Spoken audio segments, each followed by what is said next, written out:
बहु चर्चित हरिपुर ग्रामर से मर्डर घटन आज मशाणी जुई रे कमला सेठी गुमुरी गुमुरी कांदुची ना पाई पारुची आत्मार शांति ना तार परिवार सदस्य पाई पारुचंती टिके शांति। आमे वर्तमान से हरिपुर ग्राम रे तांको घर पाखरे आसी पहुंचथिलु किंतु ये विडंबनार विषय वस्तु जे तांको झियारी थिले से भाव विहूल परिस्थिति सृष्टि हेतिला एवं ना किछि कहि पारथिले ना आम सहित परस्पर टिके वार्तालाप हो पारथिले। वर्तमान आमे तांको घर पाखरे अछु जे अछंती से तांको परिचय नबा संगे संगे से जे केमती तांको परिवार चलुचंती टिके स्पष्ट प्रतिक्रिया नबा। आपनकर जे मृत्युवरण कले जाका आज्ञा को मारी दिया गला आज्ञा से आपनकर की हेबे? मो नणद हेबे सारे मु तांकर खुर्ता ससुरंकर बोउ मु तांकर भाउज हेमी सारे। अच्छा ये आपनकर परिसी तांको परिवार रे की सब थिले? सारे तांकर रहिथिले 4 जण 2 जण कटक रे अछंती आ गुटे पिला बाहरे थिला जो दिन डेड बॉडी आनिकी रखिले से दिन पिला आसी पहुंचला वर्तमान से सारे कटक रे अछि। वर्तमान गुटे छुआ खाली जा सारे घरे अछि तांको घरे खाइबा को नाही कि रोसई करबा को केही नाही कि ताकू केही एकिना सहायता दबा को सारे पाखरे केही नाही। सर हम केमती चलुचंती सब? सर केमिति चलिबे खिया नाही पिया नाही सर आमे जा जेमिति हेले पडिकी रहिछु सर हमर न्याय दरकार आमे न्यायटा चाहिछु न्याय पाई आमे अपेक्षा रे रहिछु हमर खाइया कोन आपनको पिया जिला कोन। प्रशासन एसपी जे प्रतिश्रुति दिवाकर आस्थिले से आज्ञा प्रतिश्रुति देइथिले आ तांको प्रतिश्रुति मुताबिक तमे मध्य सेदिन सब नै घर को फेरलो। आज्ञा अच्छा ता परे ए पर्यंत एते दिन घटी गलानी आज्ञा तो एई किछि पुलिस ऊपर एबे भी विश्वास भरसा अछि? सर विश्वास भरसा केमिति रखिमु सर आज को 5 दिन हेई गलानी मर्डर आसामी की धरि तांकर धरुचंती कि न धरुचंती सर आमे केमिति जानिमु आमे जेबे धरिया हमर सेबे विश्वास हो सर से पर्यंत आमे विश्वास रखि नाउ जे पर्यंत आमे न पाइछु सारे समय पड़ले भी आमे डेड बॉडी को पुतिछु सारे कंकाळ धरिका आमे सुप्रीम कोर्ट पर्यंत जीवु सारे हमर न्याय पाय दरकार। अच्छा मा वर्तमान तांको झियो जे जे आज्ञा थिले जे कांदी की पळे चलिगले आज्ञा जे से टिके प्रतिक्रिया दबा पई ताको शूट करू नाही ना ना ना एक्चुअली से भाव विहूल होई पड़छंती? सर बहुत से भाव विहूल हो तांकर आ शक्ति नाही सारे कथा कहिया को से केमिति बंचिबे भी से तांकर से निजे जानि पारना। अच्छा एक्चुअली वर्तमान जे मृत्युवरण कले से जो आज्ञा कमला सेठी आज्ञा जे से वर्तमान पई निश्चय ताको आत्मा को शांति मिलिबोनी बोली एमती भाबुचंती कि? सर आमे निश्चय भाबुछु से सर आम राति रे हमको सही दउनी सर आम कांद शब्दटा हमको सुबुची मते न्याय दियो न्याय मिलू सर ता कांद शब्दटा आम चारि पटरे सर घुरुची हमर न्याय दरकार सर। अच्छा एई संबंधिय आज्ञा आपनकर जे प्रशासन अधिकारी अछंती आज्ञा राजनेता लोक अछंती बा एठी जेतले आसंती भोट समय मध्ये किछि नेता माने आसंती सेमति आज्ञा नेतांक पाखरु किछि सेमति मिलिछि कि आपन पाखरु टिके किछि विश्वास भरोसा?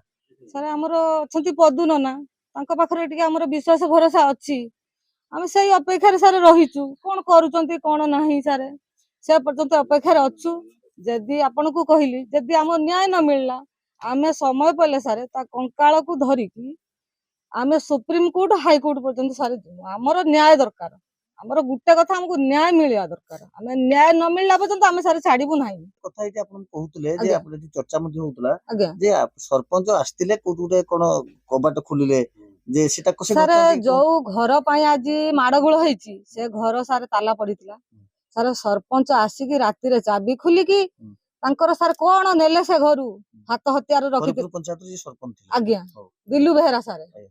परशुराम बेहरा सारे तांको दिलु बेहरा बोली डाकंती तांकर कोन नेले से घरे हाथ हथियार थिला सब नै आइचंती सर से मर्डर आसामी की से दिलु बेहरा फेरार कर।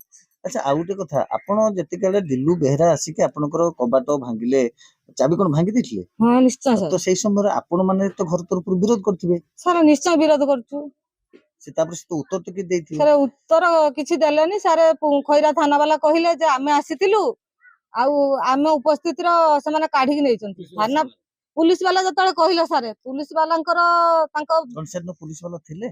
सर पुलिस वाला हमको कहउचंती जे आमे आसीतिलु सेमाने काढी नेले सर पुलिस वाला कोन हमको डाकिथिले कि पुलिस एक्चुअली वास्तविक सेदिन पुलिस वाला ଆସିଥିଲେ? आस्तिले सर आमे देखिनु किंतु सेमाने काढी जतळे नै चंती आमे देखिनु पुलिस वाला आस्तिले बोली किंतु पुलिस वाला हमको डाकी नाहंती सेमाने काढी नै चंती आमे किए काढी नेला सर आमे जानिनु तो आमे जानिछु दिलु बेहरा काढी नै प्रदीप परशुराम बेहरा हरिपुर ग्राम पंचायत सरपंच।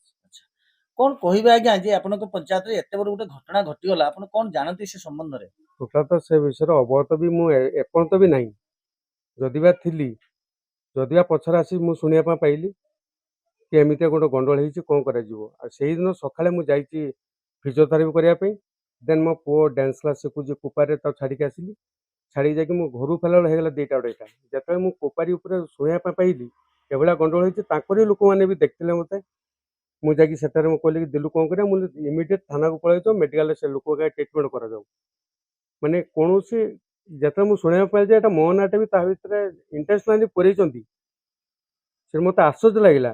ମାନେ ସେ ଜାଗା ଉପରେ ମୁଁ ନାହିଁ, କିନ୍ତୁ କ'ଣ ପାଇଁ ମୋ ନାଁଟା ତା ଭିତରେ ପୁରା ହେଇଛି। ଆପଣଙ୍କୁ ଆଉ ଗୋଟେ ଅଭିଯୋଗ ଆଣିଛନ୍ତି ଯେ ଆପଣ ଯେ ତାଙ୍କ ଘର ପାଖକୁ ଯାଇଥିଲେ, ଚାବି ଭାଙ୍ଗିଥିଲେ, ଏମିତି ଟାଇପର କ'ଣ ଗୋଟେ ଘଟଣା କରିଥିଲେ? ଚାବି ମାନେ ଥାନାରୁ ଆସିଥିଲେ, ଷ୍ଟାଫ୍ ଆସିଥିଲେ, ତାଙ୍କର ସେଦିନ ଗୋଟେ ବାହାଘର ପ୍ରୋଗ୍ରାମ ଥିଲା, ସେ ପାଖରେ ଥିଲା। ସେଟା ଗୋଟେ ଏଲ୍‌ସିଡି ଆଉ ଟିଭି କ୍ୟାମେରା ଥିଲା।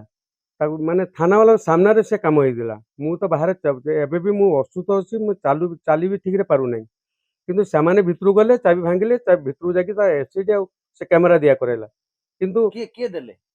ଥାନା ଷ୍ଟାଫ୍ ଆଜ୍ଞା। ଦେଲା ପରେ ବି ତାପରେ ମୋତେ କହୁଛନ୍ତି ଯେ ତୁ କାହିଁ ଆସିଥିଲୁ, କ'ଣ କରୁଥିଲୁ। କିନ୍ତୁ କୌଣସି ଅବରୋଧ ନାହିଁ। ତାପରେ ଆଇଆଇସି ବି ଆସିଥିଲେ, ଇନକ୍ୱାରି କରି ସବୁ ଗଲେ। କହିଲେ ନା ଦିଲୁ ବାବୁ ଆମକୁ ଟିକେ ସହଯୋଗ, ମାନେ ଦୋଷୀକି ଆଜ୍ଞା, ଦଣ୍ଡ ଦିଆଯାଉ। ଦୀର୍ଘ 4-5 ବର୍ଷ ହେଲାଣି ଆଜ୍ଞା। ସେ କହୁଛନ୍ତି ଯେ ଆପଣ ଯିଏ ମର୍ଡର କରିଛନ୍ତି ବା ଅଭିଯୋଗ କରୁଛନ୍ତି ଯେ ମର୍ଡରର ଯିଏ ମାନସ ଜେନା, ଆପଣ ତାଙ୍କୁ ଅନ୍ଧଭକ୍ତ ଭାବରେ ତାଙ୍କୁ ଭଲ ପାଉଥିଲେ ଏବଂ ସପୋର୍ଟ ଦେଇଥିଲେ ବୋଲି ସେମାନେ କହୁଛନ୍ତି। ନା ନା, ଯେହେତୁ ମୁଁ ସରପଞ୍ଚ ଅଛି, ସମସ୍ତେ ମୋର। ଯିଏ ଆକ୍ଚୁଆଲି ଦୋଷୀ ତାକୁ ଦଣ୍ଡ ଦିଆଯାଉ, ଯେ ନିର୍ଦ୍ଦୋଷୀ ତାକୁ ଖଲାସ କରାଯାଉ, ତାକୁ ଛାଡ଼ି ଦିଆଯାଉ ତାକୁ ଠିକରେ।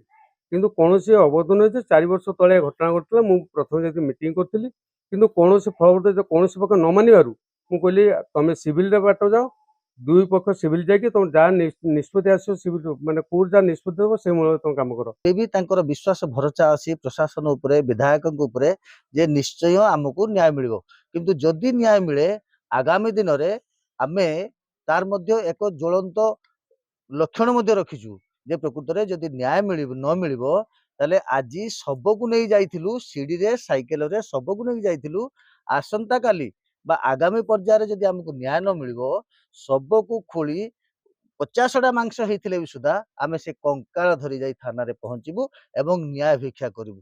ଶେଷରେ ଆମେ ଏତିକି କହିବୁ, ଇଏ ସବୁ ଘଟଣା ଦୁର୍ଘଟଣା ପରେ ଗୁମୁରି କାନ୍ଦୁଥିବା ସେ ମଶାଣୀ ଭୂଇଁରେ ଗୁମୁରି କାନ୍ଦୁଥିବା କମଳା ସେଠୀ କେବେ ପାଉଛି ନ୍ୟାୟ, ସାଧାରଣରେ ହରିପୁରବାସୀ ଅପେକ୍ଷା କରି ବସିଛନ୍ତି। ତତ୍ସହିତ ପରିବାର ସଦସ୍ୟ ମଧ୍ୟ ପ୍ରଶାସନ ଏବଂ ବିଧାୟକଙ୍କ ଉପରେ ଯୋଉ ବିଶ୍ୱାସ ଭରସା ଅଛି, ସେ ବିଶ୍ୱାସ ଭରସା ତା ଶେଷ ପର୍ଯ୍ୟାୟରେ ପହଞ୍ଚି ନ୍ୟାୟ ପାଉଛନ୍ତି କି ନାହିଁ ତାହା ମଧ୍ୟ ସେମାନେ ଅପେକ୍ଷା କରି ବସିଛନ୍ତି। ବାଲେଶ୍ୱର ଜିଲ୍ଲା ଖଇରାରୁ ଚନ୍ଦ୍ରଶେଖର ରିପୋର୍ଟ, ବଡ଼ ଖବର।